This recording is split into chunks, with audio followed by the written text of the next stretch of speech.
नमस्कार दोस्तों, हमारे YouTube चैनल में आप सभी का हार्दिक स्वागत है। देखिए, आज हम डिस्कस करने वाले हैं 9th स्टैंडर्ड मैथमेटिक्स पार्ट 2 की एक इम्पॉर्टेंट क्वेश्चन पेपर। देखिए, सेकंड टर्म एग्जाम हमारी आ रही है, तो सेकंड टर्म एग्जाम के हिसाब से हम एक इम्पॉर्टेंट क्वेश्चन पेपर दोस्तों देखने वाले हैं।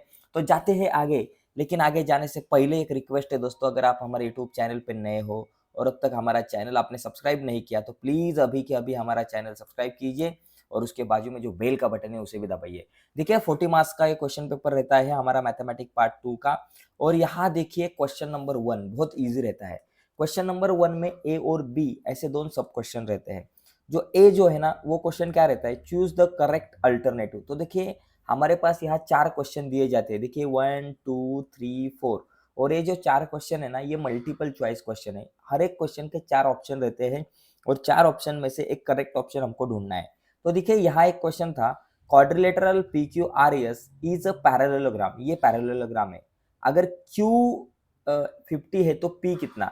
देखो अगर आपने देखा क्वाड्रिलेटरल ये PQR और S, ओके, ये Q मेरे पास, ये जो Q एंगल है ये मेरे पास 50 है तो P कितना होगा।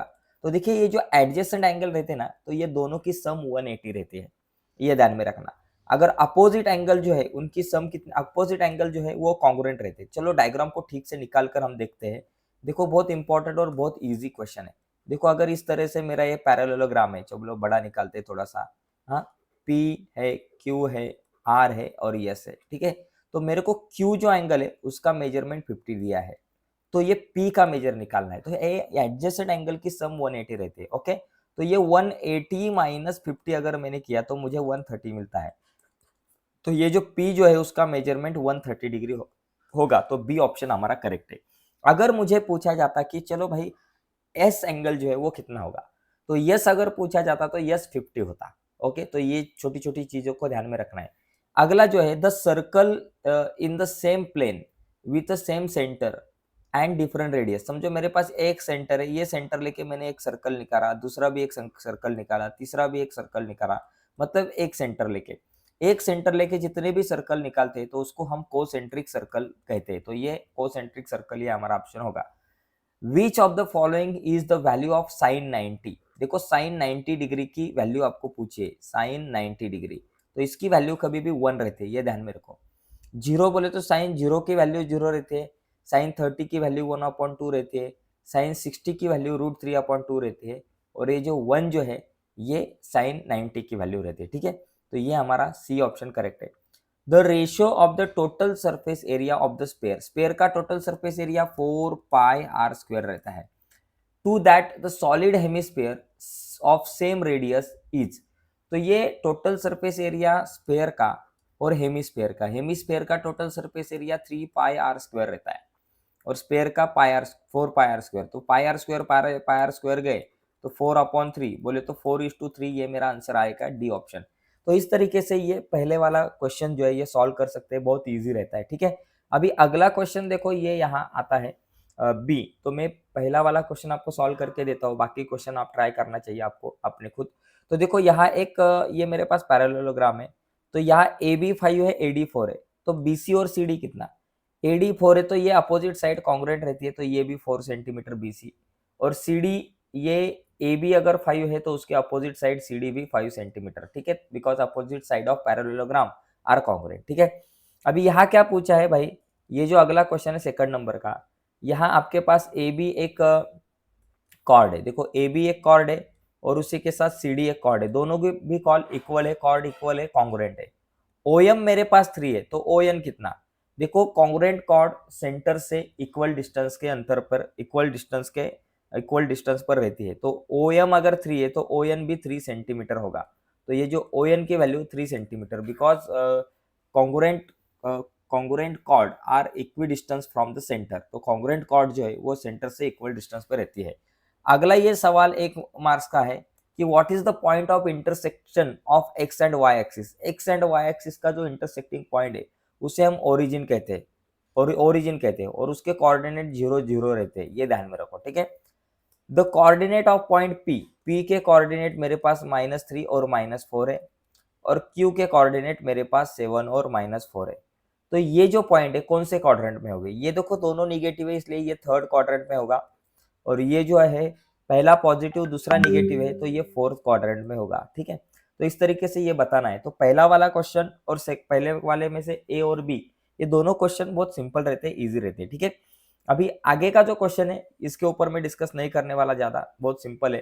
तो देखो क्वेश्चन नंबर 2A जो है, इसमें complete any 2 of the following activities, 2 activity दी रहती है, 2 में से एक एक्टिविटी कंप्लीट करनी पड़ती है। तो ये देखिए ये पहला वाला क्वेश्चन है और ये दूसरा वाला क्वेश्चन उसमें है दूसरा, ये दोनों में से एक एक्टिविटी हमें कंप्लीट करनी पड़ेगी। ठीक है, तो ये आपको सॉल्व करना है, बहुत ईजी है। तो देखो y coordinate of point B का y कोऑर्डिनेट, ये जो पॉइंट बी है इसका y वाला कोऑर्डिनेट -4 होगा। The coordinate of point M के कोऑर्डिनेट क्या बाबा, x वाला कोऑर्डिनेट है 2 और ये y वाला कोऑर्डिनेट है 3, तो यहाँ 2 3 आएगा आंसर। तो इस तरीके से ये क्वेश्चन सॉल्व करने बहुत ईजी रहता है। ठीक है, आगे के क्वेश्चन देखो। अगला जो क्वेश्चन रहता है, ये 3 में से आपको 2 क्वेश्चन सॉल्व करने पड़ते हैं। यहाँ एक में मतलब 3 क्वेश्चन रहते हैं क्वेश्चन नंबर 2A में। 2A में 3 क्वेश्चन रहते हैं, तो 3 में से 2 क्वेश्चन हमें कंप्लीट करने पड़ते हैं। ठीक है, तो ये भी तीसरा क्वेश्चन आप सॉल्व कर सकते हो। उसके बाद जो बी है क्वेश्चन, बी क्वेश्चन रहता है, तो बी में आपको 5 क्वेश्चन दिए रहेंगे, तो 5 में से 4 क्वेश्चन आपको सॉल्व करने हैं। तो ये देखिए आपके स्क्रीन पर ये 5 क्वेश्चन है, तो इसको आप सॉल्व करके रखिए। ठीक है, इसके बाद अगला जो क्वेश्चन है क्वेश्चन नंबर 3 में क्या होता है कि 2 एक्टिविटी दी रहती है, 2 में से एक एक्टिविटी को सॉल्व करना पड़ता है, 3 मार्क्स का क्वेश्चन है। तो ये एक एक्टिविटी स्क्रीन पे ऊपर है और ये दूसरी एक एक्टिविटी देखिए, ये भी एक्टिविटी है आपके सामने। तो ये दोनों में से एक एक्टिविटी आपको कंप्लीट करनी पड़ती है। ठीक है, क्वेश्चन नंबर तीसरा जो बी है, तो बी में क्या है, 4 क्वेश्चन रहते हैं। देखिए 1 2 3 4, ये 4 क्वेश्चन में से हमको 2 क्वेश्चन सॉल्व करने पड़ते हैं। एक क्वेश्चन 3 मार्क्स का है, तो 2 क्वेश्चन के हो गए 6 मार्क्स। और उसी के साथ एक क्वेश्चन नंबर 4 जो है, ये क्वेश्चन नंबर 4 में 3 क्वेश्चन आपको दिए रहते हैं। सो 3 क्वेश्चन में से कोई भी 2 क्वेश्चन आपको सॉल्व करने पड़ते हैं 8 मार्क्स के लिए। ओके, तो ये 2 क्वेश्चन है और ये नीचे आपको एक तीसरा क्वेश्चन दिख रहा है। और इसके बाद आखिरी जो 5th नंबर का जो क्वेश्चन है 5 नंबर का, तो इस क्वेश्चन में आपको 2 क्वेश्चन दिए होंगे, तो 2 क्वेश्चन में से खाली एक क्वेश्चन आपको सॉल्व करना है। ठीक है, तो इस तरीके से दोस्तों हम ये जो क्वेश्चन पेपर जो है इसको देख सकते हैं। इस तरीके से क्वेश्चन पेपर हमें हमारे एग्जाम में आती है, तो ये बहुत इंपॉर्टेंट है दोस्तों। तो टोटल अगर आपने देखा तो यहाँ आपके पास टोटल 5 क्वेश्चन रहते हैं। क्वेश्चन नंबर 1 में ए और बी ऐसे क्वेश्चन रहते हैं, क्वेश्चन नंबर 2 में भी ए और बी रहते हैं, क्वेश्चन नंबर 3 में भी ए और बी रहते हैं, और उसके बाद क्वेश्चन नंबर 4 और उसके बाद क्वेश्चन नंबर 5। तो ये 5 क्वेश्चन, तो ये फॉर्मेट रहता है क्वेश्चन पेपर का, और ऐसा ही फॉर्मेट 10th स्टैंडर्ड को रहता है। ए 4 मार्क्स का है, बी 4 मार्क्स का है। आपने देखा ए में मल्टीपल चॉइस क्वेश्चन, बी में 1-1 मार्क के क्वेश्चन थे। पहला वाला क्वेश्चन 8 मार्क्स के लिए, ये क्वेश्चन 4 मार्क्स का और ये क्वेश्चन 8 मार्क्स का, तो टोटल हो गए 12 मार्क्स। दूसरा क्वेश्चन 12 मार्क्स का रहता है। तीसरे क्वेश्चन में पहला वाला 3 मार्क्स का, दूसरा वाला 6 मार्क्स का, तो ये हो गए 9 मार्क्स। 4th नंबर के क्वेश्चन में आपको 2 क्वेश्चन सॉल्व करने पड़ते हैं, 8 मार्क्स का क्वेश्चन है, और लास्ट क्वेश्चन जो है वो 3 मार्क्स का रहता है। अगर आपने टोटल की तो ये 40 मार्क्स होते हैं। तो इस तरीके से आपका ये क्वेश्चन पेपर का फॉर्मेट रहता है। मैथमेटिक पार्ट 1 और 2 का सेम रहता है।